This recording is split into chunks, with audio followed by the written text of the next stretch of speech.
होता था कि आज से पहले की बात हो गई, 5-4 साल पहले की बात हो गई होगी लगभग। छोटे घर में रहता था, बहुत सारे लोगों ने मेरा वो घर देखे भी होंगे। तो उस समय बेड नहीं हुआ करता था मेरे पास, नीचे गद्दा बिछा के सोता था। और रोज रात में हम पुराने जमाने में लोग क्या बोला करते थे कि जो कौवे होते हैं ना, वो सिर्फ दिन में ही बोला करते हैं। रात में अगर किसी के भी घर के सामने बोल रहे तो घर पे कुछ निगेटिविटी है। और रात में रियरली कौवे बोलते हैं घर के सामने। अभी भी बहुत रात का टाइम है, रात के 3 बज रहे हैं और पिछले काफी देर से कोई कौवे की आवाज नहीं है। तो वहां पे ना हमेशा डेली रात के 12 बजे के बाद कोई कौवा आता था। वो कौवा था या रेवन था, रेवन क्या होता है बहुत सारे लोगों को पता होगा। कौवे का बड़ा वर्जन होता है जो पूरा और pitch black बहुत होता डार्क, है, हाँ pitch black एग्जैक्टली होता है। एग्जैक्टली, हाँ। तो उस तरह का कुछ आता था बड़ा सा और रोज चिल्लाता था। और जब भी मैं सुबह उठता था, अब उस समय मेड वगैरह होती नहीं थी तो खुद ही झाड़ू लगाता था, तो ना मेरे बिस्तर के नीचे से, जबकि घर के अंदर कुछ नहीं आता था, हड्डियां निकलती थी, कभी बालों के गुच्छे निकलते थे। एक बार तो इनफैक्ट मेरी फैमिली वाले भी आए हुए थे। तो ये तो बेड में, अंदर की तरफ किचन में भी जो मेरा फ्रिज था, फ्रिज के ऊपर जो फ्रिज क्लॉथ होता है वो था, उसके नीचे से एक दिन इतना बड़ा बालों का गुच्छा निकला तो वो पूरे सफेद रंग का था। मेरी मम्मी ने बोली ये क्या है, मेरी मम्मी के खुद के बाल पूरे ब्लैक हैं, घर पे किसी के बाल सफेद नहीं। बोले ये क्या है, इतना सारा सफेद बाल का इस तरह गुच्छा, की मतलब बहुत सारी हाँ। चीजें निकलती। फिर मैंने एक दिन घर पे रखा कांच वाली ग्लास, जब फैमिली वाले चले गए फिर मैंने सोचा ये कोई सीरियस मैटर हो सकता है। और फिर मैंने कहीं सुना हुआ था, ये कहीं मेरे दिमाग की उपज नहीं है, कहीं सुना कहीं पढ़ा, रिसर्च किया। तो कांच की ग्लास में मैंने पानी भरा, नमक रखा और उसको साउथ वेस्ट डायरेक्शन में रख दिया। तो मैंने रात शाम के टाइम में देखा तो वो लगभग ब्लैक हो चुका था। मतलब ऐसा लग रहा था कि वो ब्लैक होने वाला है पूरा। इसका मतलब ये क्लियर होता है कि उस घर में कुछ निगेटिविटी थी। और उस घर में मैं जितने भी टाइम रहा ना, मेरे को कभी सक्सेस नहीं दिखी। मतलब मैं इतना घनघोर स्ट्रगल चला है उस टाइम पे, कुछ भी काम कर रहा हूँ रिजेक्शन मिल रही है, फ्लॉप हो रहा है, चैनल हैक हो रहा है, बहुत बुरा टाइम देखा वहां पे। नेगेटिव एनर्जीज ही उतनी थी, बहुत ज्यादा। फिर उस घर को मैंने शिफ्ट किया, फिर चीजें बदली। तो ये चीज मैंने नोटिस किया कि कई बार ना घरों पे भी, जैसे कई बार ओनर्स के ऊपर, जो घर के ओनर होते हैं उनके ऊपर भी किसी ने ब्लैक मैजिक वगैरह किया होता है, या फिर कई बार हमारे ऊपर भी ब्लैक मैजिक हुआ रहता है। तो इन सारी चीजों को पकड़ने के तरीके होते हैं, इन तरीकों को हमको समझना होता है। सबसे पहले हिंट समझना होता है कि ये सचमुच में ब्लैक मैजिक है या फिर आपका कोई वहम है। करेक्ट। तो ये दोनों चीज में डिफरेंशिएट करने की बहुत ही थिन लाइन होती है। अगर आप उस चीज को नहीं समझ पाओ ना, तो आप किसी भ्रम को भी एक ब्लैक मैजिक समझ सकते हो। तो ये चीजें पकड़ने के भी तरीके होते हैं, इस तरीके को जरूर आजमाओ और सेफ रहो। लेकिन निखिल, वो घर पे हुआ था, आपने घर चेंज किया, आपकी लाइफ में डिफरेंस आया। बट अगर वो आप पे हुआ होता, समझो मे बी, तो क्योंकि आप एक पब्लिक फिगर हो, कोई दूसरा जो आप से जलता हो, जो खुद भी यूट्यूबर बनना चाहता हो पर नहीं बन पा रहा हो टैलेंट की वजह से, कुछ भी रीजन, अगर उसने आप पे किया तो आप कितने भी घर बदल दो, वो चीज कैसे निकालेगा आदमी? तो मे भी पॉसिबिलिटी हो सकती है कि उस घर में ही कुछ गड़बड़ था। नहीं, समझो वो घर में नहीं, आप पे है। आप कितने भी घर बदलो, तो वो आप पे है तो वो ठीक नहीं होगी। तो उस टाइम पे क्या करना चाहिए फिर? ऐसे सिचुएशंस में हमको तो भाई अध्यात्म से जितना जुड़ जाओ उतना बेहतर है, स्पिरिचुअलिटी से जितना जुड़ जाओ, क्योंकि एक अकेला भगवान ही है जो शैतान से हमें निकाल सकता है। पॉजिटिव एनर्जी हमें निगेटिव से ओवरकम करवा सकती है। तो ये वही तरीका होता है, इसके अलावा कोई तरीका हो ही नहीं सकता इस दुनिया में। बहुत सारे लोग बोलते हैं तांत्रिक को जा, बाबाओं के पास जाओ, तो भाई इन लोग अपना जादू टोना करेंगे। मेरा ये सब मानना है कि आप अध्यात्म से जुड़ जाओ। मैंने अपनी जिंदगी में बहुत सारी चीजें फेस किया जो नेगेटिव एनर्जी से इतने एक्सट्रीम लेवल में जुड़ी हुई थी। कोई इंसान फेस करे तो इंसान अपनी जान त्याग दे। मैंने इस लेवल का एक्सपीरियंस किया और बहुत सारे लोगों को पता भी है। लेकिन मैंने एक ही रास्ता अपनाया, ना ही मैं जिंदगी में कभी बाबाओं के ऊपर भरोसा किया, ना ही तांत्रिकों के ऊपर। मैं सिर्फ ईश्वर के ऊपर श्रद्धा बनाया और स्पिरिचुअलिटी से बहुत ज्यादा जुड़ गया। और फिर मैंने खुद देखा कि मेरी लाइफ में बहुत ज्यादा बदलाव आया। तो ये बेस्ट तरीका होता है, सब चीजें चेंज हो सकती है इसकी मदद से। I agree to this.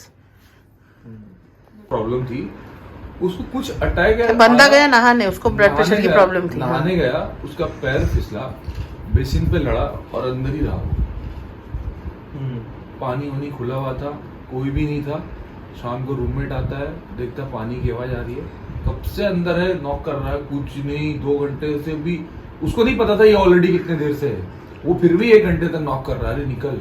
फिर उसको लगा कुछ गड़बड़ है, तोड़ के देखा तो गिरा हुआ, डेथ हो चुकी थी उसकी। कई बार डॉक्टर ने बोला कि चोट लगने की वजह से हुई है, लेकिन क्या हुआ था किसी यार को नहीं। सडन आपको इतना कैसा लग जाएगा कि आप मर जाओगे बेसिन के ऊपर गिरे तो? नहीं नहीं यार, लगता है गलत जगह सर पे लग गई तो चोट लग गई तो इंसान मरते हैं यार। लेकिन हाँ। चोट का मार्क था उसके सर पे, इधर था, इधर भी नहीं था, ऐसा भी नहीं। It can hit you, it can doctor ने वही बोला कि इट कैन हिट यू, ऐसा नहीं है। इन जैसे जो आप बता रहे हो ना, इसका बेस्ट एग्जांपल है जो लोग सोते सोते मर जाते हैं अचानक। जो मेरी पता मम्मी नहीं चला। Best death, best death. मेरी कई बार- मम्मी का हुआ था। आपकी ये फोन, आपका ये फोन है, इसका चार्ज खत्म हो गया, phone is gone for ever, ये होता है मौत, वो बेस्ट डेथ है। अब कुछ नहीं होता, पेन वेन, अब फ्यूज हो गए। उसमें भी आपको मालूम है, जिसकी जैसे मेरी मम्मी की हुई थी, नींद में जो लोग जाते हैं ना, उनको बताना पड़ता है, मतलब दिए लगाने पड़ते हैं। जैसे मेरी मम्मी का जब हुआ था, पूरे घर पे उन्होंने दिए लगाए थे, क्योंकि जब उन्होंने अपना कि आप चले गए हो। हाँ, जब उन्होंने अपना शरीर छोड़ा ना, तो आत्मा सीधा अपने घर चली जाती है। एक्सेप्ट नहीं कर पाती कि मैं मर गई हाँ, और हूँ। ऊपर से बच्चों में वो अटकी हुई थी, हाँ। 2 छोटे बच्चे थे। तो जब उन्होंने शरीर छोड़ा ना, तो कितनी बार आत्मा शरीर छोड़ के सीधे घर चली जाती है, भले जैसे कि डेड हॉस्पिटल में हुई है। हाँ। तो उन्होंने जैसे ही बॉडी छोड़ी ना, उनको मालूम नहीं है कि मैं मर चुकी हूँ, उठ के सीधा घर चली जाएगी। तो घर में दिए लगाने पड़ते हैं, ऐसे बाहर की तरफ होते हुए, ऐसे दोनों साइड से। दहलीज पे, कि- दहलीज पे, हाँ। हाँ, दहलीज पे घर के बाहर निकलते हैं, और पूजा करते टाइम बताना पड़ता है कि आपकी मृत्यु हो चुकी है, ये लोक में आपका टाइम पूरा हो गया, आप चले जाओ। हाँ, आप इसी- जाइए अपने लोक में, हाँ। क्योंकि आपका टाइम पूरा होगा। अगर ये तिथि नहीं करो ना, तो आत्मा निकलती नहीं है, जाती नहीं है। इसी चीज की वजह से जो हमारे हिंदू धर्म में है, जलाया क्यों जाता है? जलाया इसीलिए जाता है कि आत्मा आके देखती है मेरा शरीर कहाँ है, क्योंकि अटैच है वो। आत्मा पूरे 12 दिन धरती पे रहती है। वो क्यों रहती है? वो पता जब है? तक पिंडदान नहीं लेती है ना, बहुत सी चीजें वो छोड़ती है। सिर्फ और पिंड मालूम है नहीं क्या है, होता है, सिर्फ अब जैसे पिंड अभी नहीं है। मेरी मम्मी ने मेरे भाई से पिंडदान किया, अगर मेरी मम्मी ने, मतलब मेरे भाई ने का पिंडदान नहीं दिया होता, तो वो मेरे भाई के साथ रहती, अपने दान के लिए वेट करती। जैसे ही मेरे भाई का बेटा हो जाता, मतलब एक वारिस हो गया, मेरी माँ मेरे भाई को छोड़ के उस वारिस के पीछे लग जाती, हाँ। उससे दान लेती, क्योंकि जो दान ये होता है ना, वो वारिस ही देता है दान। तो शायद जो आपके साथ हो रहा है ना, आपके डैडी ने या उनके डैडी ने, कोई तो दान है जो छूट गया है, तो वो अभी आपके साथ है, और उसको हो सकता है उम्मीद ऐसा है कुछ कि मेरे आप डैडी के साथ भी हुआ होगा हाँ। कभी। तुम पिंडदान वो- कर दो। बट ही डजंट नहीं, नो वो ना, नहीं उसको कर नहीं सकते पता ना। पिंडदान, वो नाम किस पूर्वज का पता लेके नहीं मैं किस है, पूर्वज ये को दिक्कत दान दे रहा हाँ, हूँ। कौन से एंसेस्टर, कौन से हाँ, एंसेस्टर लेकिन का हुआ उसका है? भी क्या सोल्यूशन है, जब श्राद्ध का टाइम आता है ना, हाँ। तो आप अगर श्राद्ध की पूजा करने बैठो और बोलो कि मेरे जितने भी है पीछे के पूर्वज, मैं सबको पिंडदान देता हूँ और सबके लिए मैं ये करता हूँ, अगर वो तो वो आपका खिलाते है, ना। जो जिसको शायद आपके दादा से मिलना था या आपके डैडी से मिलना था, नहीं मिला, वो अब आपके ऊपर है, तो आपसे दान लेकर वो अपना चले जाए।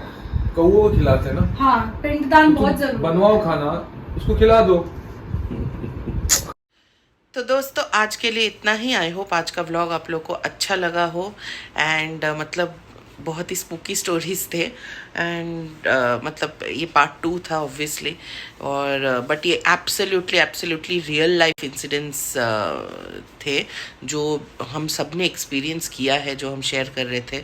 तो आई होप आप लोग को ये व्लॉग देख के अच्छा लगा हो। हमारे बस इतना ही, आपका सपोर्ट देते रहिए and show us your love and share this video as much as possible and show us your love and please subscribe to our channel. अगर आप पहली बार देख रहे हो तो डेफिनेटली सब्सक्राइब करना ना भूले। बाकी I will see you guys in the next vlog. Thank you.